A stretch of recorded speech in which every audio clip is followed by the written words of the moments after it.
1975. We wanted to have our boys involved in 4-H and be out in the country, and we looked and looked and looked to find a place and to buy some land, and we knew Jack Cater from Friends University and also from Wichita Heights, where Bob was teaching at that time. And he said, I know where there's some land out in Sedgwick. And we said, Sedgwick? We didn't know where, kind of knew where Sedgwick was, but not a whole lot. And so we came out and looked at it and decided that was where we wanted to be. And so we bought the property and so built our house, did most of the work, inside work ourselves. So it took us a while to get that done. But our oldest son was in the 7th grade and our youngest son in the 1st grade when we moved here. We have 2 boys. And they've talked about some of the things we're here. And in the earlier thing, we talked about how downtown looked when we first moved here. And of course, it doesn't look anything like it does now. But most of the business they talked about earlier were not in existence when we came either. So I had been a school nurse in Wichita, and Bob was teaching at Wichita Heights, and so I gave up my job in Wichita because I didn't want us to both be clear in Wichita and the boys out here, because we didn't have any family or didn't really know that many people out here at that time. And so I did some college work, and they didn't have a nurse at the school. They had a nurse in past years, but they went without a nurse because she retired. And so they didn't have one for a year, and the people in the community were not happy with that because they were used to that. So they kind of put some pressure, and they decided they needed to hire a nurse. So in 76, I applied, and I was hired to be the nurse here in Sedgwick at the school, and so worked there ever since till we retired in 2004. And Sedgwick's been I grew up in the community of Keachai, which is was similar in size at the time. It's grown a little bit more than Sedgwick has, but not a whole lot. So I was familiar with small town life, and that's what we wanted. And the boys were in 4-H, and we, as Joanne spoke to earlier, I was her co-leader for several years. Enjoyed that very much. We very quickly got involved in church activities because that's what we had both grown up doing. And through the years, it was interesting to watch the kids grow up and get married, and then first thing I know, their kids were back in school. So I've been through several generations during my tenure at the school, which is a neat thing. You know, if you're not in a small town, you don't get to experience that. And I liked seeing the kids from kindergarten through 12. When I worked in Wichita, I only had elementary age, so it was nice to watch them grow up. And so I think I've enjoyed that. Sedgwick is a very nice community. The people are nice.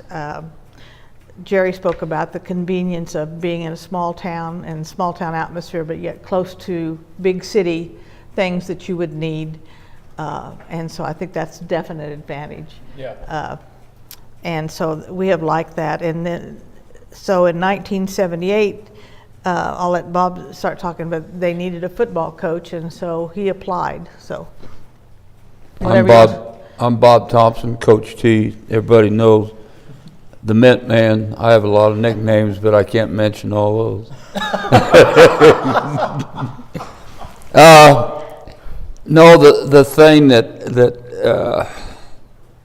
that's really stuck with me through the age since 78, when I took the football and the track job, and I helped in basketball.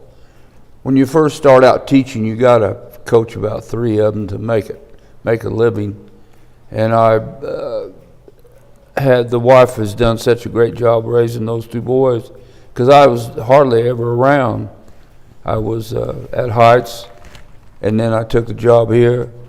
But anyway, she's been a blessing for my boys. But the big thing was about this community when I first came out here was the fact, and each day, even when I sub today, we see the tradition that is carried over from way back when.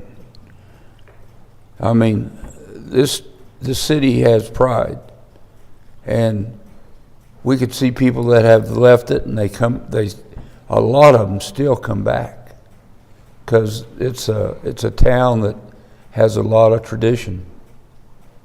I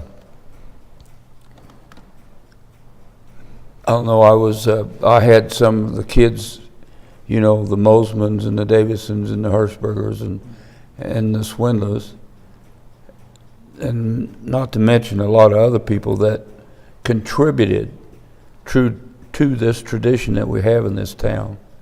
And like Madeline said, you have to have some pride, and this town has pride. Had some great seasons in all three sports. My kids, my grandkids have all participated in it and been a part of that tradition, and I'm really proud of them.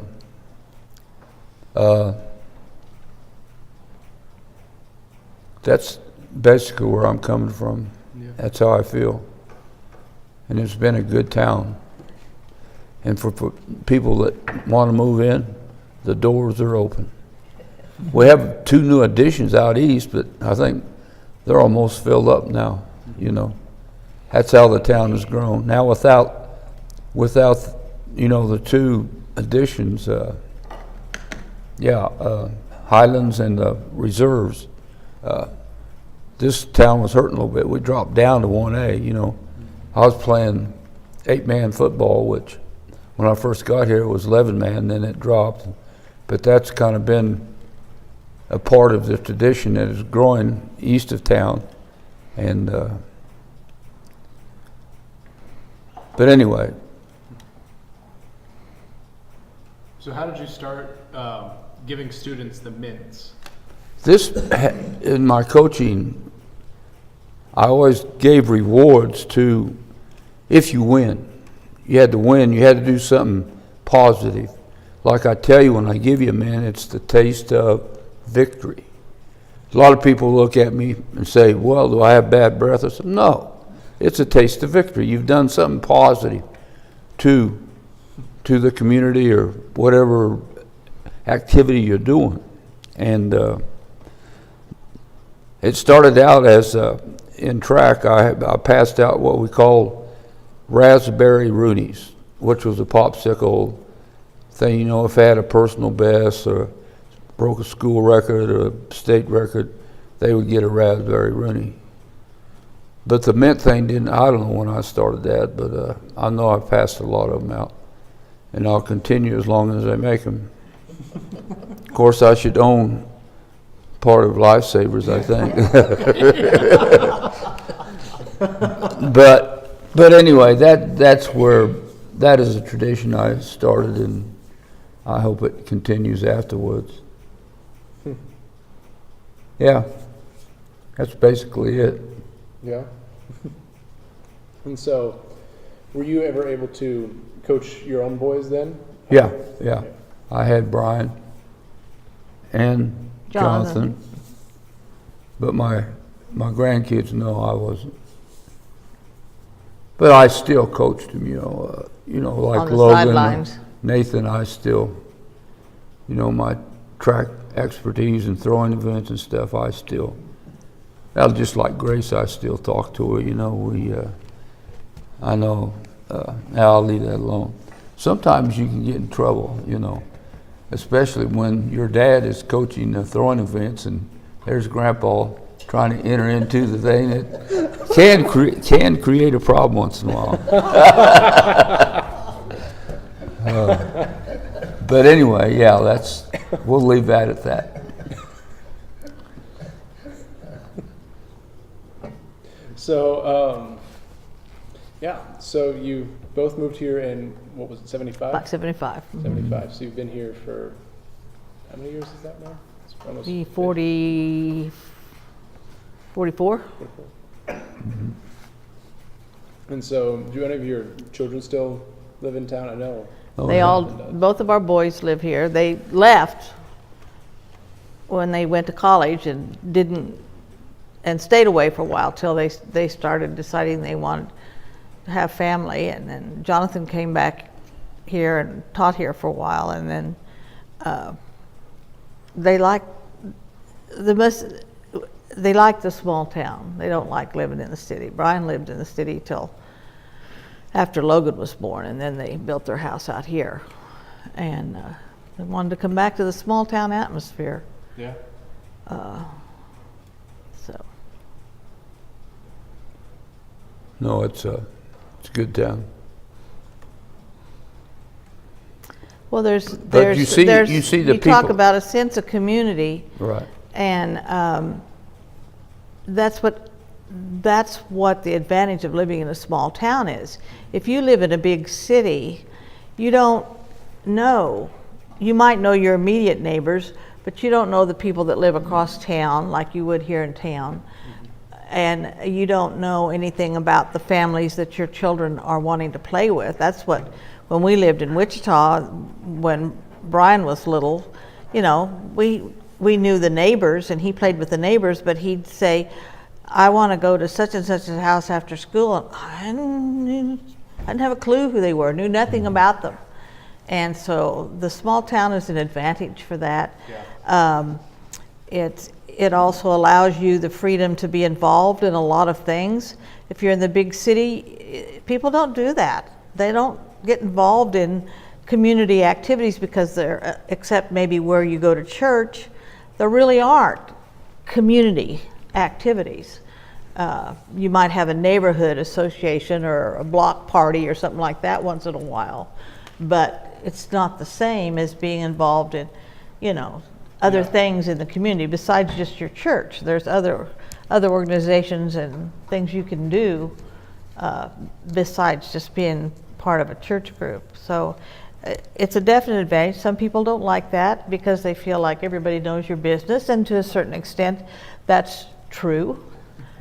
But it also allows, you know, people in the community to look out for each other. Mm-hmm. Like if there was a child that had fallen and was hurt, there are any number of people that would stop in town and help that little child. In Wichita, I doubt if that would ever happen, unless it was right in the immediate neighborhood.